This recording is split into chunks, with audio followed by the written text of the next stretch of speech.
सबसे common question जो हमको मिलता है जब ऑक्शन दुनिया में आप एक प्रॉपर्टी के बारे में इंक्वायर करते हो वो है कि भाई बैंक ऑक्शन प्रॉपर्टी लेना सेफ है या नहीं। नमस्कार दोस्तों, मैं हूं निखिल ऑक्शन दुनिया से।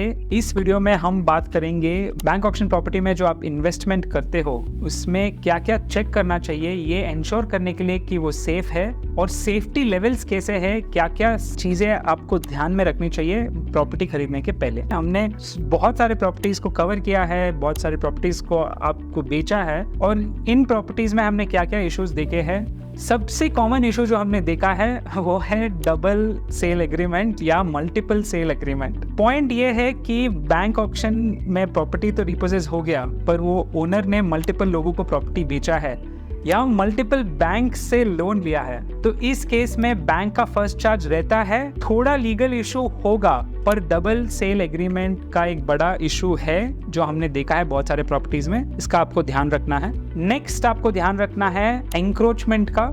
एंक्रोचमेंट किस तरह खुद ओनर ने वो प्रॉपर्टी के एक्सेस को एंक्रोच कर दिया है, उसके अराउंड फेंस बिल्ड कर दिया है, या फिर वो प्रॉपर्टी का एक्सेस ओनर के एक और प्रॉपर्टी से हो रहा था, उसने वो एक्सेस ब्लॉक कर दिया है। तो आपको ऐसे एंक्रोचमेंट के इश्यूज भी बहुत सारे होंगे, आपको उसको भी नेविगेट करना आना चाहिए। जो बैंक ऑक्शन प्रॉपर्टी होती है, द रीज़न आपको इस पे डिस्काउंट मिलता है क्योंकि इसमें ऐसे थोड़े बहुत इश्यूज होते हैं। ऐसा नहीं है कि 100% साफ प्रॉपर्टी आपको मिलेगा या 100% गंदा प्रॉपर्टी मिलेगा। सही जवाब हर एक प्रॉपर्टी में कहीं ना कहीं बीच में है। तो as an investor, as a consumer, आपको बहुत केयरफुली नेविगेट करना चाहिए इसको। नेक्स्ट एक कॉमन इशू हमने जो देखा है वो है कि बैंक प्रॉपर्टीज है उस पर लीज लिया गया है। जनरली स्पीकिंग जो बैंक्स होते हैं प्रॉपर्टी ऑक्शन डालने के पहले लीज के टेनेंट्स को एविक्ट करके ही वो प्रॉपर्टी ऑक्शन में डालते हैं। पर as a owner you have to be aware कि वो जो लीज के टेनेंट्स थे वो शायद आपको आके इशू कर सकते हैं। लीगली कुछ नहीं कर सकते, फर्स्ट चार्ज बैंक का रहेगा, but they may come and try to harass you, और जो भी है you have to be prepared mentally कि भाई ऐसा इशू हो सकता है। नेक्स्ट बहुत सारे टाइटल फ्रॉड्स भी हुए हैं, जैसे फॉर एग्जांपल फोर्ज्ड डॉक्यूमेंट्स पे प्रॉपर्टी बन गया। एग्जिस्टिंग प्रॉपर्टीज वो करेक्ट ओनर ही नहीं था जिसने बैंक मैनेजर के थ्रू कहीं ना कहीं से प्रॉपर्टी बना दिया। बैंक को खुद को पता नहीं चलता है और वो प्रॉपर्टी पे लोन डिसबर्स हो जाता है। ये पहले होता था, अभी बहुत ही अच्छे प्रोसेसेस है, पर पहले के काफ़ी ऐसे प्रॉपर्टीज है जो आपको देखने को मिलेंगे।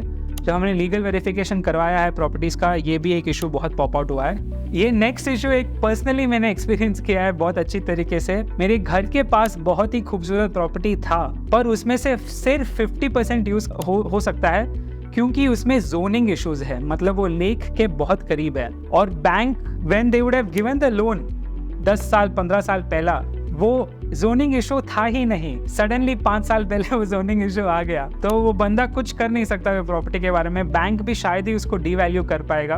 तो ये एक आपको ध्यान देना है, वेरिफिकेशन करवाना है जरूर। एक फ्रेज आपको बहुत देखने को मिलेगा जब आप बैंक प्रॉपर्टीज देख रहे हो, वो है as it is where it is. इसका मतलब है जैसा प्रॉपर्टी की हालत उस समय में है जब बैंक ने रिपोजेस किया, आपको प्रॉपर्टी वैसे के वैसे ही दी जाएगी।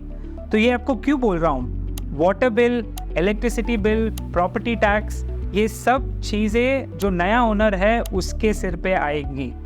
ये अमाउंट छोटा हो सकता है, बड़ा हो सकता है, 1 साल का सीज हुआ प्रॉपर्टी भी हो सकता है, 5 साल का सीज हुआ प्रॉपर्टी भी हो सकता है, पर खरीदने के पहले आपको ये अमाउंट भी ऐड करना पड़ेगा आपके टोटल परचेज अमाउंट में। तो ये आपको 100% ध्यान रखना है।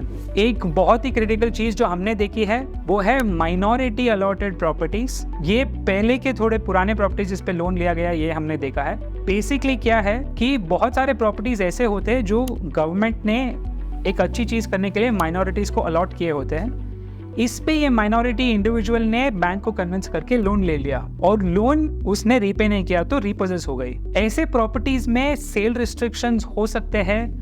बैंक शायद ऑक्शन कर सकता है, नहीं कर सकता है, पर ऑक्शन कर लिया। एज अ न्यू ओनर आपको ये पता रहना चाहिए कि अगर ये माइनॉरिटी अलॉटेड प्रॉपर्टी है तो बहुत ही ध्यान से इसको टच करना चाहिए। अगर आपको एक्सपीरियंस नहीं है ऐसे प्रॉपर्टी को हैंडल करने का, दूर ही रहिए। बहुत सारे प्रॉपर्टीज आते रहते हैं, आप उसमें पैसा अपना डाल सकते हो। नेक्स्ट, जनरली स्पीकिंग दोस्तों, जो लीगल इश्यूज, रेगुलेटरी इश्यूज एक नॉर्मल बायर से जब आप अपार्टमेंट खरीदते हो या प्लॉटेड डेवलपमेंट या कोई प्लॉट खरीदते हो, उससे बैंक ऑक्शन में प्रोसेस थोड़ा लंबा है, डॉक्यूमेंटेशन थोड़ा ज्यादा है, लीगल चेक्स आपको ज्यादा करने हैं। अब ये क्यों करना है? क्योंकि इसमें स्टेप्स बहुत ज्यादा है और बहुत सारी चीजें आपको पता नहीं रहेगी, दे आर नॉट मार्केटेड और सारे डिटेल्स आपको क्लियरली मिलेंगे नहीं इमीडिएटली। आपको थोड़ा डिगिंग करना पड़ेगा, थोड़ा लीगल वेरिफिकेशन और ड्यू डिलिजेंस खुद कराना पड़ेगा। ये आपको ध्यान में रखना है when you are looking to invest in bank auction properties. दोस्तों, मैं हर एक वीडियो में बोलता हूँ 30-40% 50% डिस्काउंट में भी बैंक ऑक्शन प्रॉपर्टीज आते हैं, पर आपको एक माइंडसेट के साथ जाना पड़ेगा जहाँ पे आप एक इन्वेस्टमेंट कर रहे हो, उसमें रिस्क है।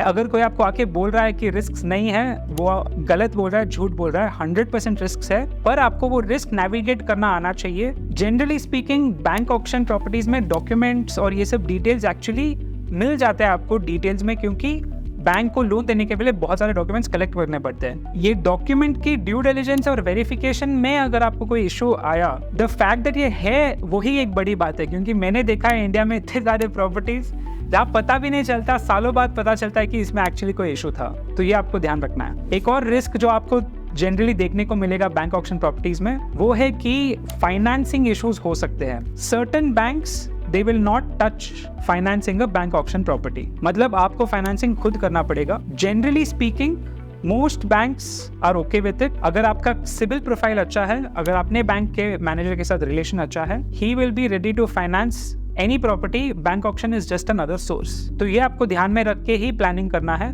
फाइनेंसिंग अगर आप खरीदने के पहले अपने मैनेजर से बात कीजिए, अपने बैंक से बात कीजिए, देखिए कि वो ये आपको हेल्प कर पाएगा या नहीं। इसमें और बहुत सारे रिस्क होते हैं, इसमें और बहुत सारे क्लॉजेस होते हैं, पर जनरली मैं आपको ये बताना चाहता हूँ कि आप जो भी पैसा देते हो, आप मेरे को नहीं दे रहे हो, ऑक्शन दुनिया को नहीं दे रहे हो, आप डायरेक्टली बैंक के नाम पे डीडी बना रहे हो, आप कैश भी नहीं दे रहे हो। ये पूरा क्लीन व्हाइट में ट्रांजैक्शन होता है, ये पूरा बैंक के थ्रू होता है। तो आपका पैसा सेफ है। सेफ कैसे है? कहीं भी प्रोसेस में अगर आपका प्रॉपर्टी रजिस्टर नहीं हुआ तो आपको पूरा रिफंड मिलेगा। इसका पूरे आपके पास रिसीट रहेगा, डीडी रहेगा, ट्रांजैक्शन डिटेल्स रहेंगे, तो आपका पैसा सेफ है। लीगल वेरिफिकेशन, ड्यू डिलिजेंस आपको खुद करवाना है, तो ये आपको ध्यान रख के खरीदना है। पर आपका पैसा 100% सेफ है, वो बैंक के पास जा रहा है, कोई इंडिविजुअल के पास नहीं जा रहा है। अब ये लीगल वेरिफिकेशन और ड्यू डिलिजेंस प्रोसेस ऑक्शन दुनिया भी सर्विस प्रोवाइड करती है। अगर आप इंटरेस्टेड हो कोई भी प्रॉपर्टी में, हम इतने सारे प्रॉपर्टीज लिस्ट करते हैं, प्लीज कांटेक्ट कीजिए हमें। हम जरूर आपको एक्सप्लेन करके, ब्रेक डाउन करके पूरा प्रोसेस समझाएंगे। और हमको भी अगर कहीं पे भी लगा कि ये प्रॉपर्टी में इशू है, तो हम खुद ही आपको बोलेंगे कि there is legal issues, please don't purchase. क्योंकि हमारा गोल ये है कि एज एन इन्वेस्टर आपसे एक प्रॉपर्टी नहीं, हजारों प्रॉपर्टी खरीदवाए। तो ये था ब्रेकडाउन जो रिस्क फैक्टर्स है बैंक ऑक्शन प्रॉपर्टी में। इसका कोई भी सवाल या डाउट हो तो कमेंट सेक्शन में जरूर डालिए, हम 100% रिप्लाई करेंगे। थोड़ा लेट होगा तो चलेगा, पर रिप्लाई जरूर करेंगे। और कोई भी रिस्क या क्वेश्चंस बैंक ऑक्शन के प्रोसेस में कमेंट सेक्शन में डालिए। और बहुत सारे वीडियोस आ रहे हैं बैंक ऑक्शन प्रोसेस के बारे में, इसमें क्या क्या डॉक्यूमेंट्स होते हैं, कितना कितना पैसा देना पड़ता है, ये सब जरूर फॉलो कीजिए, सब्सक्राइब कीजिए चैनल को, आपको सारे नोटिफिकेशंस मिलेंगे। धन्यवाद दोस्तों, मिलते हैं अगले वीडियो में।